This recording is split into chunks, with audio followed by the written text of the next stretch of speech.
एक टर्म दूसरे का रेसिप्रोकल हो। रेसिप्रोकल कहने का मतलब ये है कि सपोज करो कि अगर आपके पास 1/2 है तो जो 1/2 का रेसिप्रोकल या इन हिंदी विषय व्युत्क्रम, तो 1/2 का जो रेसिप्रोकल होगा वो 2/1 होगा। मतलब एक का न्यूमरेटर डिनोमिनेटर बन जाएगा और डिनोमिनेटर जो है वो न्यूमरेटर बन जाएगा। इसी तरह अगर आप कहो कि x/y का जो रेसिप्रोकल होगा वो क्या होगा, y/x।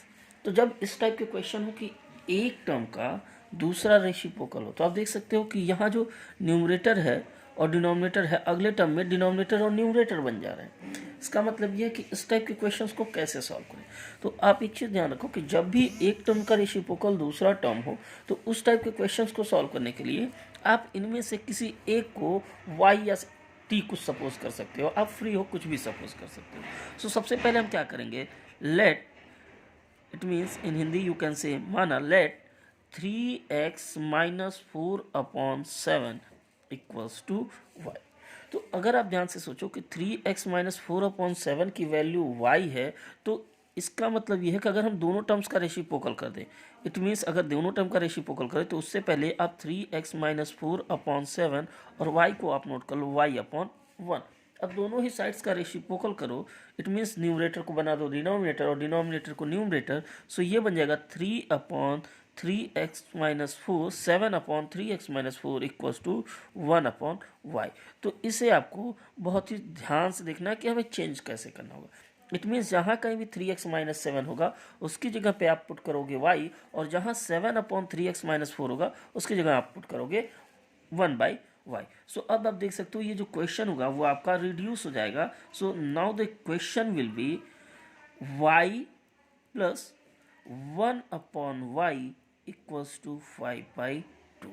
एक आप ध्यान से देखो, मैंने अभी जस्ट आपको यहाँ पे बताया कि इसको हमने सपोज किया है y, और देखा है हमने कि 7/3x - 4 को हम क्या लिख सकते हैं, 1/y। ठीक है, ऐसे भी कह सकते हो कि अगर ये y है तो इसका रेसिप्रोकल ये है, तो इसका रेसिप्रोकल y का रेसिप्रोकल क्या होगा, 1/y। सो आप यहाँ पे पुट कर लो, और अब आपको क्या करना होगा, थोड़ा सा इसे सिंप्लीफाई करना होगा। तो y को आप y/1 कर लो, इससे क्या होगा, आपको क्रॉस मल्टीप्लिकेशन में हेल्प मिलेगी। So y into y, it means y² plus 1 into 1 1 upon y into 1 y। मैंने क्रॉस मल्टीप्लाई किया y को y के साथ, 1 को 1 के साथ, देखो y को y के साथ, 1 को 1 के साथ, और इन दोनों टर्म्स को आपस में। सो फाइनली आंसर आपको मिलेगा y² plus 1 upon y equals to 5/2। देख सकते हो लेफ्ट और राइट हैंड का जो साइड है वो सिंगल टर्म में रिड्यूस हो चुका है, तो हम क्या करते हैं, क्रॉस मल्टीप्लाई कर सकते हैं। सो जब आप क्रॉस मल्टीप्लाई करोगे तो ये क्या हो जाएगा, 2 into y² plus 1 equals to 5y। या इसे एक सिंप्लीफाई करो, सो 2y² प्लस 2, और 5y को जब आप ट्रांसपोज करो तो यहाँ इस तरह से लिख लो -5y इक्वल्स टू 2। तो देखो ये क्लियरली आपको दिख रहा होगा कि ये एक क्वाड्रेटिक इक्वेशन है, और डेफिनेटली आप क्वाड्रेटिक इक्वेशन को फैक्टराइज कर सकते हो और y की वैल्यूज को फाइंड कर सकते हो। सो जब आप इसको फैक्टराइज करोगे, देखो क्या होगा, 2 2 = 4 एंड 4 1 = 4। सो 4 और 1 का सम 5 होगा। सो आप इसे लिख लो 2y² माइनस 5 को आप नोट कर लो 4 plus 1 y plus 2 equals to 0। Right side से, लेफ्ट से माइनस को, राइट से y को मल्टीप्लाई करो। सो 2y² माइनस से मल्टीप्लाई करोगे -4y minus y plus 2 equals to 0। तो यहाँ से देखो अब आपके पास 4 टर्म से कुछ ना कुछ कॉमन कर सकते हो, फर्स्ट 2 टर्म से और लास्ट के 2 टर्म से। तो फर्स्ट 2 टर्म से जब आप कॉमन करोगे तो क्लियरली 2y कॉमन होगा, और यहाँ आपके पास होगा y - 2। इन दोनों टर्म से क्लियरली कुछ भी नहीं कॉमन दिख रहा होगा, बट माइनस आप कॉमन कर सकते हो। सो माइनस के साथ -1 कॉमन करते हैं। सो -1 जब आप कॉमन करोगे तो ये बन जाएगा y - 2 इक्वल्स टू 0। माइनस इसलिए कि हमें जो क्वांटिटी यहाँ पे सेम वही क्वांटिटी यहाँ पे चाहिए, और सिर्फ माइनस कॉमन नहीं कर सकते, कुछ ना कुछ नंबर होना चाहिए। सो 1 को कॉमन कर लिया। अब आप देख सकते हो कि y - 2 दोनों ही टर्म्स में, सो y - 2 को आप कॉमन कर लो। सो y - 2 को कॉमन किया, सो ये बन गया 2y - 1 इक्वल्स टू 0। तो फाइनली जो आपका आंसर होगा y - 2 इक्वल्स टू 0 और 2y - 1 इक्वल्स टू 0। तो यहाँ से आपको एक y की वैल्यू मिल गई 2, और दूसरा जो y की value 2y equals to 1, that is y equals to 1/2। तो इस तरह से आपको y की वैल्यू जो है वो 2 है, और दूसरी जो y की वैल्यू 1/2 है। बट प्रॉब्लम ये है कि जब हमने क्वेश्चन स्टार्ट किया था, तो एक ध्यान से देखो कि हमने जो क्वेश्चन स्टार्ट किया था वो तो x में गिवन है, और हमें तो y की वैल्यू 2 एंड 1/2 मिली है। सो हम क्या करते हैं कि अब फिर आ जाते हैं हम यहाँ पर, हमको y की वैल्यू मिल चुकी है। सो 1/1 हम 2 और 1/2 यहाँ पे पुट करेंगे और सिंप्लीफाई कर x की वैल्यू को फाइंड करेंगे। ठीक है, तो आप इसे कोई इक्वेशन बोल सकते हो। इसे suppose this is equation number 1 and this is equation number 2। सो अब क्या करना होगा आपको, इस इक्वेशन में जिसको आपने y सपोज किया है वहाँ पे पुट करना होगा 2। So now from equation 2, now from equation 2, equation 2 is 3x minus 4 upon 7 equals to y। so आप यहाँ पे मेंशन कर सकते हो when y equals to 2। So y की वैल्यू जब 2 होगी तो यहाँ पे आप y की जगह 2 पुट करो। So 3x minus 4 upon 7 equals to 2 और आप इसे क्रॉस मल्टीप्लाई कर x की वैल्यू फाइंड कर लो। 7 2 ज़ा 14, so 3x minus 4 equals to 14। Transpose कर लो आप। सो जब आप इसको ट्रांसपोज करोगे देखो आपका आंसर क्या होगा, 3x equals to 14 plus 4 that is 18। so x equals to 18/3, it means 6। तो यहाँ से देख सकते हो कि आपको x की वैल्यू मिल गई। एक जो वैल्यू है x की वो क्या है, 6 है। अभी आपको एक और बार इसे सिंप्लीफाई करना होगा, इसलिए क्योंकि y की वैल्यू आपने यहाँ पे 2 यूज़ किया है और दूसरा जब y की वैल्यू आप 1/2 यूज़ करो। तो जरा चेक करते हैं कि y की वैल्यू 1/2 होने पर आंसर क्या होगा। तो अब अगली बार हम क्या करने वाले हैं, y की वैल्यू 1/2 पुट करेंगे। So when y equals to 1/2, तो जब आप y की वैल्यू 1/2 पुट करोगे, y की वैल्यू 1/2 पुट करेंगे, सो y की वैल्यू हम 3x minus 4 upon 7 equals to y की जगह 1/2। फिर इसे आप क्रॉस मल्टीप्लाई कर x की वैल्यू फाइंड कर लो। सॉरी, ये 3x माइनस 4 अपॉन 7 होगा। 3x minus 4 upon 7 equals to 1/2। So cross multiply करो आप। सो ये क्या हो जाएगा, 3 2 जा 6x माइनस 8 इक्वल्स टू 7 1 जा 7। So 6x equals to 8 and 7 sum करोगे, ट्रांसपोज करोगे तो 15। So x equals to 15/6। It means आप इसे सिंप्लीफाई कर सकते हो। 3 5 जा एंड 3 2 जा। तो ये फाइनली आपका आंसर होगा x इक्वल्स टू 5/2। तो ये जो है आपके दो आंसर मिल गए। फर्स्ट एक आपने x की वैल्यू फाइंड किया होगा 6, और जो सेकंड आंसर है x इक्वल्स टू 5/2। हमने अपने क्वेश्चन को इजी बनाने के लिए जो है जो टर्म्स 3x माइनस 4/7 था उसको y सपोज कर लिया, और y की वैल्यू जब सॉल्व किया तो y की वैल्यू दो y की वैल्यूज मिली, और उन y की वैल्यू को 1/1 पुट कर आप x की वैल्यूज को फाइंड करोगे। सो दिस इज द आंसर। चलो नेक्स्ट क्वेश्चन देखते हैं। आप जरा देखो नेक्स्ट क्वेश्चन भी क्या उसी टाइप का है। हाँ, क्लियरली देखो कि यहाँ जो 7x + 1 है ये न्यूमरेटर है, और दूसरे वाले टर्म में जाकर के ये डिनोमिनेटर बन जा रहा है, और यहाँ जो डिनोमिनेटर है वो दूसरे में न्यूमरेटर बन जा रहा है। मतलब इसका जो है इस टर्म का ये रेसिप्रोकल है। इसका मतलब ये कि अगर हम इसे y सपोज करें तो ये डेफिनेटली क्या होगा, 1/y। तो जब भी आपको इस टाइप के क्वेश्चन सॉल्व करने हो तो आप सपोज करो let 7x + 1 upon 5x minus 3 equals to y। जब आपने इसे y सपोज किया तो आप y को आप इस तरह से भी लिख सकते हो 7x + 1 upon 5x minus 3 equals to y upon 1। और अब आप इसका रेसिप्रोकल करो तो डेफिनेटली देखो दोनों टर्म्स का रेसिप्रोकल करो। सो ये हो जाएगा 5x minus 3 upon 7x + 1 equals to 1 upon y। तो इसका मतलब ये है कि आप जब क्वेश्चंस को सॉल्व करोगे तो इस बात के लिए थोड़ा सा केयरफुल रहोगे कि कहाँ आपको y पुट करना और कहाँ पर 1/y। देखो आपको 7x + 1/5x माइनस 3 को y और 5x माइनस 3 अपॉन 7x + 1 को 1/y। तो देखो ये जो क्वेश्चन है आपका ये कैसे चेंज हो जाएगा। सो it will be like 3 into, देखो इसकी जगह हमें क्या चेंज करना है, इसको हमें y से चेंज करना है। सो ये बन गया 3y माइनस 4 इंटू, और इस क्वांटिटी को आप चेंज करोगे 1/y से, so into 1 upon y equals to 11। अब क्या करना है, अपने को सिंप्लीफाई करना है। तो देखो इसका डिनोमिनेटर कुछ भी नहीं तो आप इसे 1 सपोज कर लो, और ये 4 × 1 मल्टीप्लाई करोगे तो ये हो जाएगा 3y upon 1 minus 4 upon y equals to 11। Cross multiply कर लो आप। जब आप इसको क्रॉस मल्टीप्लाई करोगे y को 3y के साथ तो ये बन जाएगा 3y²। 4 इंटू 1 मल्टीप्लाई करोगे सो -4 अपॉन y इक्वल्स टू 11। तो इस तरह से अब आपका देखो ये सिंगल टर्म में रिड्यूस हो चुका है, इसे आप क्रॉस मल्टीप्लाई करो।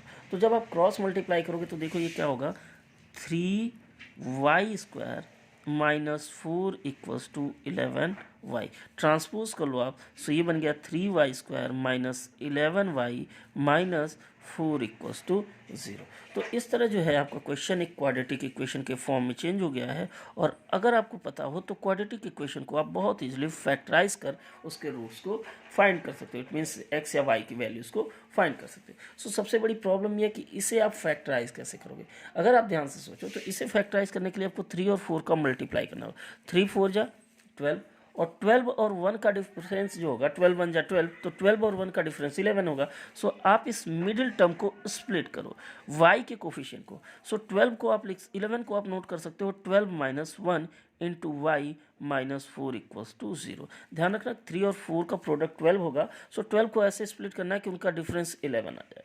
सो 12 - 1। अब देखो 3y² राइट से यहाँ माइनस से मल्टीप्लाई करोगे सो माइनस, और ये बन जाएगा प्लस, और y से मल्टीप्लाई करोगे इससे 12y, और ये हो गया 1 इंटू वाई। तो y 1 लिखने की आपको कोई ज़रूरत नहीं, सिर्फ y नोट करो। सो y -4 इक्वल्स टू 0। इन दोनों टर्म से 3y कॉमन करो। सो जब आप 3y कॉमन करोगे फर्स्ट टू टर्म से, तो यहाँ देखो 3y से कॉमन करने का मतलब है कि आपने 3y से इसको डिवाइड कर दिया। तो ये क्या होगा, y -4, और यहाँ देखो सेम है क्वांटिटी, जो ब्रैकेट में यहाँ वही सेम है, तो यहाँ पे हम +1 कॉमन करते हैं। सो ये बन गया y -4 इक्वल्स टू 0। तो अब देखो ये y -4 इन दोनों ही टर्म्स में प्रेजेंट है। सो यहाँ से y -4 को आप कॉमन करो। सो ये बन गया y -4 and the second one is 3y + 1 equals to 0। So y यहाँ से देख सकते हो दो टर्म्स का product 0। It means either first term is 0 or second term is 0. So here we can find the value of y by transposing -4. So -4 को जब आप ट्रांसपोज करोगे तो बन जाएगा +4। इट मीन्स y की वैल्यू 4 हो गई। और दूसरा आप यहाँ पे सॉल्व करो। So 3y equals to -1। It means y equals to -1/3। So this is the second answer. But this is not the answer of our question, because our question was in x.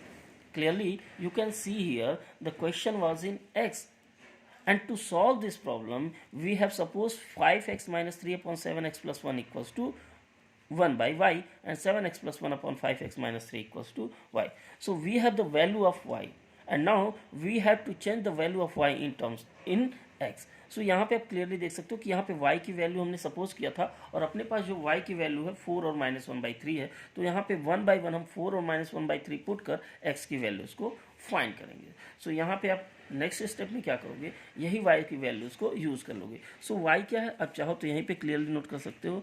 So y equals to, यहाँ पे आप क्या करो, दो part में divide कर लो और इसे इजीली सिंप्लीफाई कर लो। y मीन्स y को आपने सपोज कर रखा था 7x + 1 upon 5x - 3 equals to 4, क्योंकि ये ऑलरेडी आपने स्टार्टिंग में से y सपोज किया था। अब आप इसे क्रॉस मल्टीप्लाई करो। So 7x + 1 equals to 4 into 5x - 3। अब सिंप्लीफाई करो। सो 7x + 1 इक्वल्स टू 4 5 ज़ा 20x - 4 3 ज़ा 12।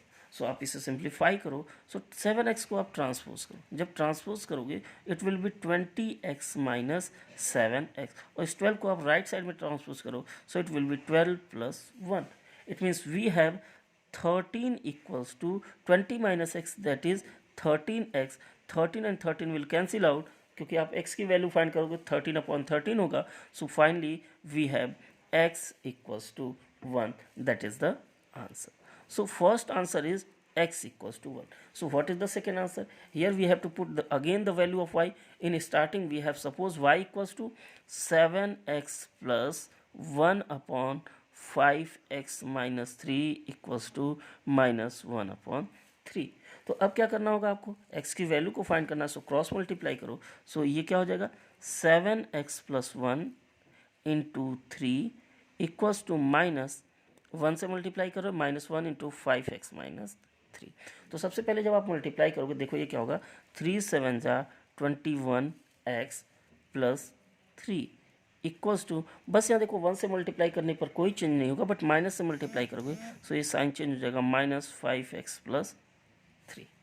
अब आप क्लियरली क्या करो, ट्रांसपोज करो। सो 5x को जब आप ट्रांसपोज करोगे तो ये बन जाएगा 21x + 5x इक्वल्स टू, और यहाँ आप एक चीज़ ज़रा नोटिस करो, +3 और यहाँ पर भी +3, तो ये दोनों टर्म्स कैंसिल हो जाएंगे। कैंसिल इसलिए कि +3 को जब आप ट्रांसपोज करोगे तो -3 में चेंज हो जाएगा। सो 3 एंड -3 भी कैंसिल आउट। सो फाइनली अपने पास इधर 0 हो गया। 21 + 25 that is 26x = 0। It means x = 0. So this is our second answer. So first answer x = 1 and the second answer is x = 0. अब आप देखो नेक्स्ट क्वेश्चन क्या है। नेक्स्ट क्वेश्चन आप देख सकते हो कि यहाँ जो टर्म है x/x+1 और दूसरा जो टर्म है ये भी x/x+1। सो यहाँ पे ये दोनों एक दूसरे के रेसिप्रोकल तो नहीं है। रेसिप्रोकल ना भी हो, लेकिन ये जो क्वेश्चन है अगर आप इसे डायरेक्टली स्क्वायर करके सिंप्लीफाई करोगे तो ये बहुत लेंदी हो जाएगा।